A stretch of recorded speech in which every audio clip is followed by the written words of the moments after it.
যেখানেই থাকো বন্ধুরা, আশা করি সবাই ভালো আছো।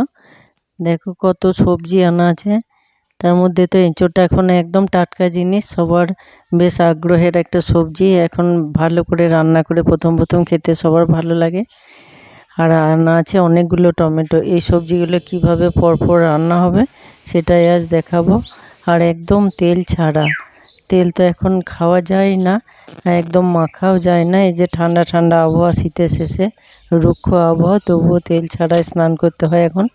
আর এই এঁচোড়টা একদম টুকরো টুকরো করে কেটে জলে ধুয়ে এভাবে কাটলে একটু আঠা থাকে না। আর এমনি সময় তো আমরা একটু তেল হাতে কাটি।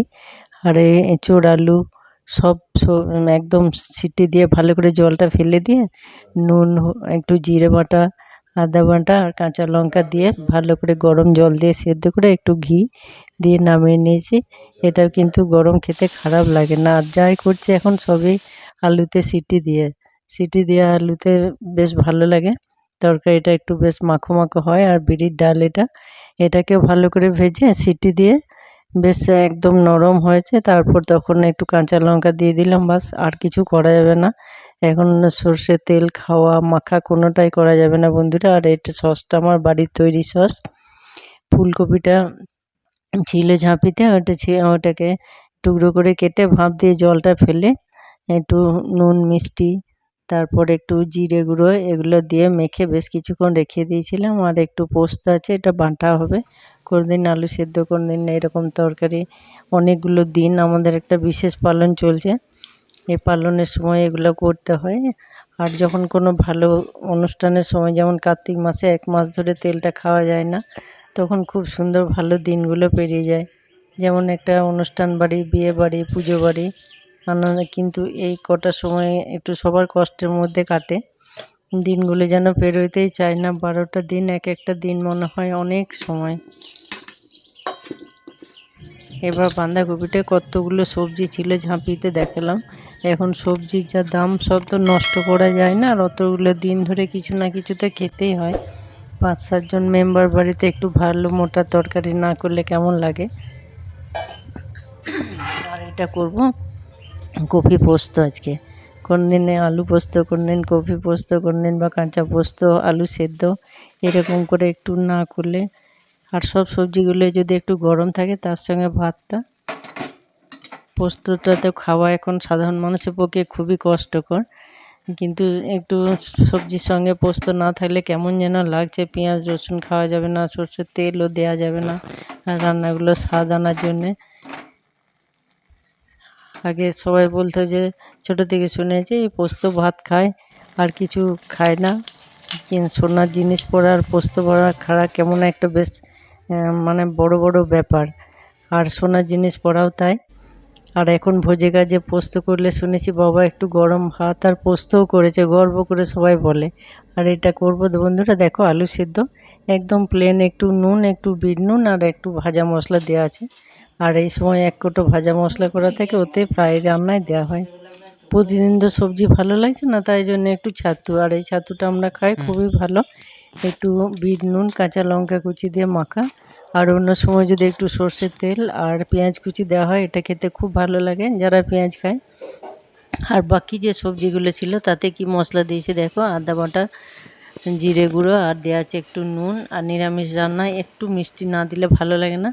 বেগুনের খোসাগুলো ছাড়িয়ে নিয়েছি, তারপর সব সবজিগুলো টুকরো করে কেটে। আর একটু ডাঁটাও আছে, এই সময় তো ডাঁটাটা খাওয়া খুব ভালো। সজনে ডাঁটা খুবই ভালো জিনিস, সজনে ফুল অ্যান্টিপক্স। এই সময়টা একদম ঠান্ডা গরমের সময়।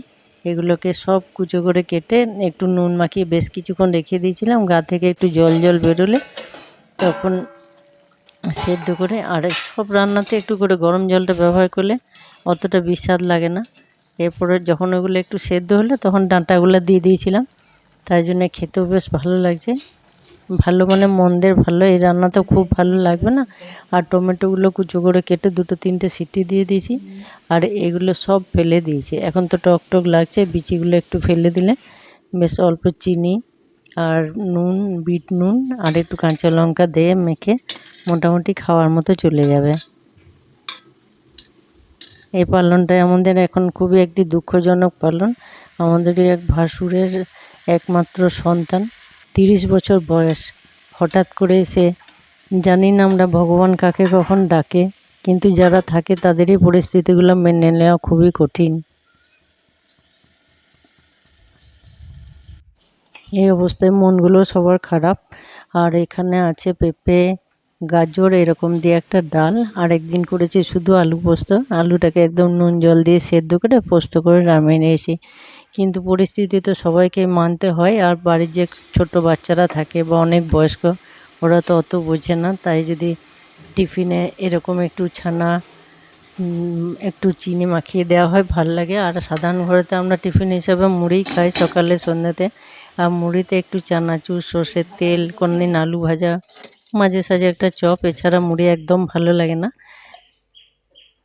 তাই টিফিন হিসাবে যদি করাতে একটু ঘি দিয়ে, ঘিটা ভালো করে অল্প গাজর দিয়ে একটু নাড়াচাড়া করলে গাজরের গন্ধটা চলে যায়। আর শুকনো খোলায় যদি এটা ভেজে খুব ভালো হয়, একটু কাজু কিশমিশ, এটা ক্ষতি তো নয়, হেলদি খাবার, পেট ভরা, বাচ্চা বড় সবার খাওয়া হয়।